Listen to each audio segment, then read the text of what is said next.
श्रीमद्भागवत पुराण सुधा सागर चतुर्थ 5वां अध्याय। सज्जनों, आज आपको श्रीमद्भागवत सुधा सागर में वीरभद्र कृत यज्ञ, दक्ष यज्ञ विध्वंस और दक्ष वध, इसकी कथा आपको बताऊंगा। सज्जनों, आप इस चैनल कथा को जरूर सुनें और इस चैनल को लाइक एंड सब्सक्राइब जरूर करें। कृष्ण भगवान आपकी रक्षा करें। कथा सुनिए। वीरभद्र कृत दक्ष यज्ञ विध्वंस और दक्ष वध। श्री मैत्री जी कहते हैं, महादेव जी ने जब देवर्षि नारद के मुख से सुना कि अपने पिता दक्ष से अपमानित होने के कारण देवी सती ने प्राण त्याग दिए हैं और उसके यज्ञ वेदी से प्रकट हुए ऋतुओं ने उनके पादर्शों की सेना को मारकर भगा दिया है, तब उन्हें बड़ा ही क्रोध हुआ। उन्होंने उग्र रूप धारण कर क्रोध के मारे होंठ चबाते हुए अपने एक जटा उखाड़ ले, जो बिजली और आग की लपट के समान दीप्त हो रही थी, और सहसा खड़े होकर बड़े गंभीर अट्टहास के साथ उससे पृथ्वी पर पटक दिया। उससे तुरंत ही एक बड़ा भारी लंबा चौड़ा पुरुष उत्पन्न हुआ। उसका शरीर इतना विशाल था कि वह स्वर्ग को स्पर्श कर रहा था। उसकी 1000 भुजाएं थी, मेघ के समान श्यामवर्ण था, सूर्य के समान जलते हुए 3 नेत्र थे, विकराल दाढ़ें थी और अग्नि की ज्वालाओं के समान लाल लाल जटाएं थी। उसके गले में नरमुंडों की माला थी और हाथ में तरह तरह के अस्त्र थे। जब उसके हाथ जोड़कर पूछा, भगवान मैं क्या करूं, तो भगवान भूतनाथ ने कहा, वीरभद्र तुम मेरा अंश है, इसीलिए मेरे पार्षदों का अधिनायक बनकर तू तुरंत ही जा और दक्ष तथा उसके यज्ञ को नष्ट कर दे। प्यारे विदुर जी, जब देवाधिदेव भगवान शंकर ने क्रोध में भरकर ऐसी आज्ञा दी, तब वीरभद्र उनकी परिक्रमा करके चलने को तैयार हो गए। उस समय उन्हें ऐसा मालूम होने लगा कि मेरे एक के समान करने वाला संसार में कोई नहीं है, और मैं बड़े से बड़े वीर का भी वेग सहन कर सकता हूँ। वे भयंकर शयनाद करते हुए एक अधिकराल त्रिशूल हाथ में लेकर दक्ष के यज्ञ मंडप की ओर दौड़े। उनका त्रिशूल संसार सहारक मृत्यु का भी सहार करने में समर्थ था। भगवान रुद्र के और भी बहुत से सेवक गर्जना करते हुए उनके पीछे हो लिए। उस समय वीरभद्र के पैरों के निपुरादि आभूषण झन झन बजते जाते थे। इधर यज्ञशाला में बैठे हुए ऋतुज यजमान सदस्य तथा अन्य ब्राह्मण और ब्राह्मणी ने जब उत्तर दिशा की ओर धूल उड़ती देखा, तब वे सोचने लगे, अरे यह अंधेरा सा कैसा होता आ रहा है, यह धूल कहाँ से छा गई। इस समय न तो आंधी ही चल रही है और न कहीं लुटेरे ही सुने जाते हैं, क्योंकि अपराधियों को कठोर दंड देने वाला राजा प्राची वही अभी जीवित है। अभी गौओं के आने का समय भी नहीं हुआ है, फिर यह धूल कहाँ से आई। क्या इसी समय संसार का प्रलय तो नहीं होने वाला है। तब दक्ष पत्नी परशुति एवं अन्य स्त्रियों ने व्याकुल होकर कहा, प्रजापति दक्ष ने अपनी सारी कन्याओं के सामने बेचारी निरपराध सती का तिरस्कार किया था। मालूम होता है कि यह उसी पाप का फल है, अथवा हो न हो यह सहार मूर्ति भगवान रुद्र के अनादर का ही परिणाम है।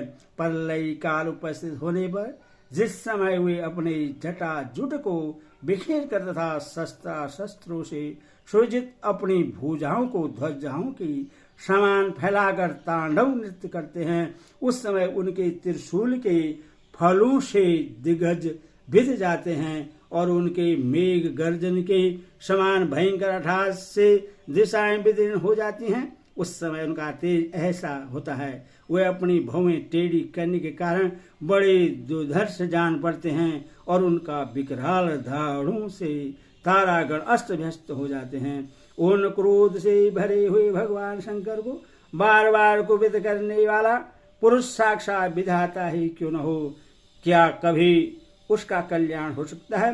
जो लोग महात्मा दक्ष के यज्ञ में बैठे थे वे भय के कारण एक दूसरे की ओर कातर दृष्टि से निहारते हुए ऐसी ही तरह तरह की बातें कह रहे थे कि इतने में ही आकाश और पृथ्वी में सब और सहस्त्रों भयंकर उत्पात होने लगे। विदुर जी इसी समय दौड़कर आए हुए रुद्र सेवकों ने उस महान यज्ञ मंडप को सब ओर से घेर लिया। वे सब तरह तरह के अस्त्र शस्त्र लिए हुए थे। उनमें कोई बौने, कोई भूरे रंग के, कोई पीले और कोई मगर के समान पेट और मुख वाले थे। उनमें से किन्हीं ने प्रागवंश यज्ञशाला के पूर्व और पश्चिम के खंभों के बीच में आड़े रखे हुए डंडे को तोड़ डाला। किन्हीं यज्ञशाला की पश्चिम की ओर स्थित पत्नीशाला को नष्ट कर दिया। किन्हीं ने यज्ञशाला के सामने का सभा मंडप और मंडप के आगे उत्तर की ओर स्थित अग्नि धर्मशाला को तोड़ दिया। किन्हीं ने यजमान ग्रह और पाकशाला को तहस नहस कर डाला। किन्हीं ने यज्ञ के पात्र फोड़ दिए। किन्हीं ने अग्नियों को बुझा दिया। किन्हीं ने यज्ञ कुंडों में पेशाब कर दिया और किन्हीं ने वेदी की सीमा के सूत्रों को तोड़ दिया। कोई कोई मुनियों को तंग करने लगे, कोई स्त्रियों को डराने धमकाने लगे और किन्हीं ने अपने पास होकर भागते हुए देवताओं को पकड़ लिया। मणिमा ने भृगु ऋषि को बांध लिया। वीरभद्र ने प्रजापति दक्ष को कैद कर लिया तथा चंडी ने पूषा को और नंदीश्वर ने भग देवता को पकड़ लिया।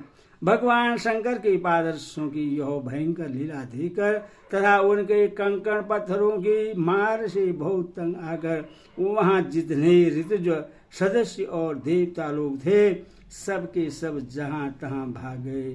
भृगु जी हाथ में स्त्रीवा लिए हवन कर रहे थे। वीरभद्र ने इनकी दाढ़ी मूछ नोच ली क्योंकि इन्होंने प्रजापतियों की सभा में मूछें एड़ते हुए महादेव जी का उपहास किया था। उन्होंने क्रोध में भरकर भग देवता को भी पृथ्वी पर पटक दिया और उनकी आंखें निकाल ले, क्योंकि जब दक्ष देव सभा में श्री महादेव जी को बुरा भला कहते हुए सांप दे रहे थे उस समय इन्होंने दक्ष को सैन्य देकर उकसाया था। इसके बजाय जैसे अरुंधति के विवाह के समय बलराम जी ने कलिंगराज के दांत उखाड़े थे उसी प्रकार उन्होंने पूषा के दांत तोड़ दिए। क्योंकि जब दक्ष ने महादेव जी को गालियां दी थी उस समय ये दांत दिखाकर हंसे थे। फिर वे दक्ष की छाती पर बैठकर एक तेज तलवार से उसका सिर काटने लगे, परंतु बहुत प्रयत्न करने पर भी वे उस समय उससे धड़ से अलग न कर सके।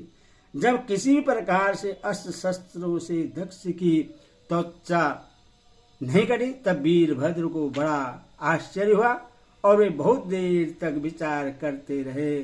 तब उन्होंने यज्ञ मंडप में यज्ञ पशुओं को जिस प्रकार मारा जाता है उससे देखकर उसी प्रकार दक्ष रूप उस यजमान पशु का सिर धड़ से अलग कर दिया।